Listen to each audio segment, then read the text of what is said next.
మనం చూడొచ్చు ఇక్కడ మిల్స్ కాలనీ ఎదురుగా ఉన్నటువంటి టింబర్ డిపో యాజమాన్యులు అందరూ కూడా ఇక్కడ ఉన్నారు. వరద వచ్చి వాళ్ళ షాప్స్ ముందు ఉండడంలో అక్కడ ఉన్నటువంటి వాళ్ళ ఏదైతే స్టాక్ ఉంటుందో అదంతా కూడా స్ట్రక్ అయిపోయి వరదలో ఉండిపోయింది అనమాట. ఇప్పుడు వాళ్ళ పరిస్థితి ఏంటి, అసలు అవి పనికి వస్తాయా, ఇంత వరద ఇంత గతంలో ఇంతకు ముందు ఎప్పుడైనా వచ్చిందా, వీళ్ళ సమస్య గురించి వారితో మాట్లాడే ప్రయత్నం చేద్దాం.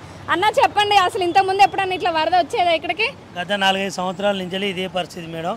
ఆ చెరువు అనేది ఉంటుంది, అక్కడ చెరువుకు అటు సైడ్ నుంచి ఇదివరకు వాటర్ వెళ్ళేది.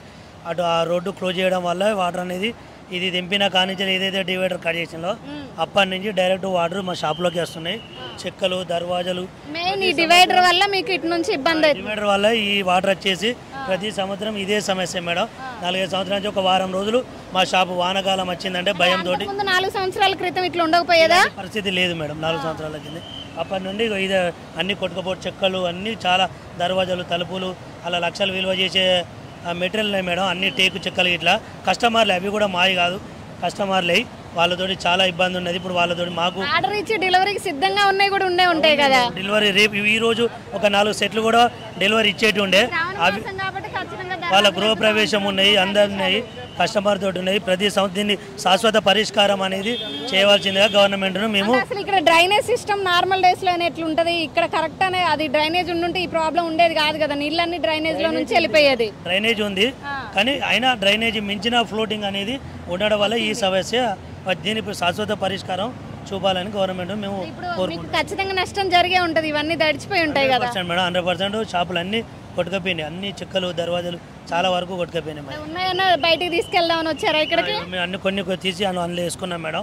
కొన్ని కొట్టుకపోయిన దొరకలేదు, కొన్ని దొరికిన వరకు. ఇప్పుడు ఇట్లాంటివేనా మీరు అనేది మొత్తం అన్ని కూడా ఇవన్నీ? ఇప్పుడు మనం చూడొచ్చు ఏదైతే వుడ్కు సంబంధించి కొన్ని తడవని ఇంకా డెలివరీకి ఉన్నాయి కానివ్వండి, కస్టమర్లు ఆర్డర్ ఇచ్చినటువంటి అన్నీ కూడా ఇక తడవకుండా ఏవైతే ఉన్నాయో అవన్నీ ట్రాలీలో వేసుకొని తీసుకెళ్ళడానికి ఉన్నారు. కానీ ఇలాంటి ఇంకా చాలా డెలివరీ ఇవ్వాల్సినవి కూడా ఉండే, చాలా వరకు నష్టపోయి అంటే కూడా చెప్తున్నారు. అంటే అసలు మీరు ఈ రోజు రేపటికి ఇచ్చే డెలివరీలు కూడా ఉంటాయి, అవి దాదాపు ఎంత మేర మీకు నష్టం జరిగి ఉండొచ్చు? సుమారు అయితే చెప్పలేము మేడం, చాలా వరకు కొట్టుకపోయినాయి. అవి చూస్తే కానీ షాప్ ఓపెన్ చేస్తే మాకు ఒక 10 తీసేటట్టు కూడా లేదు కదా షాప్. ఇప్పుడు తీస్తే మొత్తం అన్ని లోపలికి వెళ్ళిపోతాయి, అన్ని పోతాయి మేడం. డోర్స్ కూడా క్లోజ్ అయిపోతుంటే వాటిని తాళ్ళతోటి లోపల కట్టి పెట్టినాము. ఇంకా ముందు సిఎన్జి మిషన్లు ఉన్నాయి మేడం. ఆ మిషన్లు అంతా ఎలక్ట్రానిక్ ఐటమ్స్, అవన్నీ మినిగిపోయినాయి మిషన్స్ అన్ని. అవి ఎలక్ట్రానిక్ ఐటమ్స్, ట్రాన్స్ఫార్మర్ గడ్డలు అవన్నీ ఉంటాయి మేడం. సిస్టమ్స్ కూడా ఉన్నాయి, సిస్టమ్స్ కూడా అన్ని మునిగిపోయినాయి మేడం. ఏవి పనికొచ్చే పరిస్థితి లేదు, చాలా కష్టం మేడం. అది నష్టంతో, చాలా హెవీ నష్టంతో. కేవలం 3 గంటలు కురిసిన వర్షానికి మన పరిస్థితి ఇలా ఉంటే ఇంకా ఒక రోజు మొత్తం కురిస్తే పరిస్థితి ఏంటంటారు? ఇలా ఉన్నాయి మేడం. గవర్నమెంట్ దీని మీద ఎలాంటి చర్యలు తీసుకుంటుందో శాశ్వత పరిష్కారం. ఎవరు రాలే మేడం. మార్నింగ్ 5 గంటల నుంచి ఇక్కడనే ఉన్నాం, ఎవరు రాలే మేడం. 5 గంటల నుంచి ఇక్కడనే వచ్చి 5 గంటల నుంచి ఉన్నారు ఇక్కడ, దాదాపు మధ్యాహ్నం అవస్తుంది ఇప్పుడు. అవును మేడం, 11 అవుతుంది, ఇంతవరకు వాళ్ళు రాలేదు. చూడొచ్చు ఇది పరిస్థితి ఇక్కడ. ఏదైతే కేవలం 3 గంటలు కురిసినటువంటి వర్షానికి పైన చెరువు ఉంటుంది, ఆ చెరువుకి తర్వాత వచ్చేటువంటి నీరంతా కూడా ఇక్కడ డివైడర్ అనేది చిన్నగా చేయడం వల్ల ఆ ఫ్లోటింగ్, ఆ వరద అంతా కూడా ఇటు రావడం జరుగుతుంది. కేవలం ఆ డివైడర్ చిన్నగా అవడం వల్ల ఈ సమస్య ఏర్పడింది. 4 సంవత్సరాల నుంచి ఇలా జరుగుతుంది, అంతకుముందు ఇలా ఉండకపోయేదంటూ కూడా ఇక్కడ ఉన్నటువంటి షాప్స్ యజమానులు చెప్పడం జరుగుతుంది. దాదాపు లక్షల్లోనే వీళ్ళు నష్టపోయి ఉంటారు. ఎందుకంటే ఈ రోజు రేపు డెలివరీ చేసినటువంటి ఏవైతే వాళ్ళ సామాన్లు ఉంటాయో అవన్నీ కూడా దర్వాజాలు కానివ్వండి, వుడ్కు సంబంధించి చాలా వరకు తడిచిపోయి ఉన్న 3-4 వస్తువులు కూడా వాళ్ళు ఈ ట్రాలీలు వేసి తీసుకెళ్లడం జరుగుతుంది. ఇప్పటికైనా సరే అధికారులు కానివ్వండి, మిగతా సిబ్బంది ఎవరైతే సంబంధిత అధికారులు ఉంటారో వాళ్ళందరూ కూడా డివైడ్ని హైట్ పెంచే ప్రయత్నం చేస్తే అవతల పక్క ఉన్నటువంటి వరద అనేది ఇటు రాకుండా ఈ షాపు వాళ్ళకి, యజమానులకి ఇబ్బంది కలగకుండా ఉంటుందంటూ కూడా వాళ్ళు చెప్పడం జరుగుతుంది. కాలనీ మెయిన్ రోడ్లో మొన్న కొత్తగా సోమవారం రోజు శ్రావణ మాసం కదా అని ఒక మహిళ తన దగ్గర ఉన్న డబ్బులు అన్నీ పోగేసుకొని ఇక్కడ టీ స్టాల్ పెట్టడం జరిగింది. వారం రోజులు గడవక ముందు ఈ వరదకి వాళ్ళ షాప్లోకి నీళ్ళు రావడం జరిగింది. అటు ఫ్రిడ్జ్ కానివ్వండి అవన్నీ ఉన్నాయని చెప్తుంది. అమ్మ మీ పేరేంటి? నా పేరు రజిత. ఏది మీ షాపు? ఇదే మహారాష్ట్ర టీ. అంటే ఈ శ్రావణ మాసం అని చెప్పేసి స్టార్ట్ చేసి అని చెప్తున్నారు కదా, వారం కూడా కాలేదు, ఒక 1 వీక్ కూడా కాలేదు మేడం. రీసెంట్గా పెట్టాము. అది కొంచెం ఇక ఇట్లా అవుతుందని మేము అనుకోలేదు మేడం. అన్ని మా షాప్లో అన్నీ తడిచిపోయినాయి ఆల్రెడీ. జీవనాధారంగా ఇది పెట్టుకున్నారు, ఈ రోజు పరిస్థితి ఇలా ఉంది, ఎట్లా మరి? అసలు ఉంటుంది అనుకోలేదు మేడం. ఇలా మేము ఏంటంటే చేయలేదు మేడం, అసలే చేయలేదు.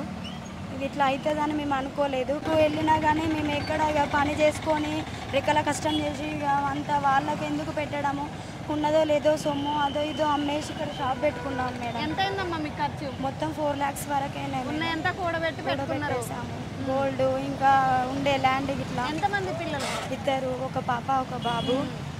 ఉన్నదంతా దీని మీద మీదనే పెట్టాము మేడం. పరిస్థితి ఏంటి, మీ పరిస్థితి ఏంటి? ఏం చెప్పలేము మేడం, ఏం చేస్తాము. అంటే ఎవరైనా అధికారులు వచ్చారా కనీసం మీ దగ్గరికి ఇక్కడికి? లేదు మేడం, నేను పొద్దున వచ్చి చూసి వెళ్ళాము. ఇంకా చాలా ఉండే ఇక్కడ వాటర్, చాలా ఉండే. ఇక భయానికి ఇక దగ్గర దాకా రాలేదు. వరద పోతుంది కదా అనేసి ఇప్పుడు వచ్చాము మేడం.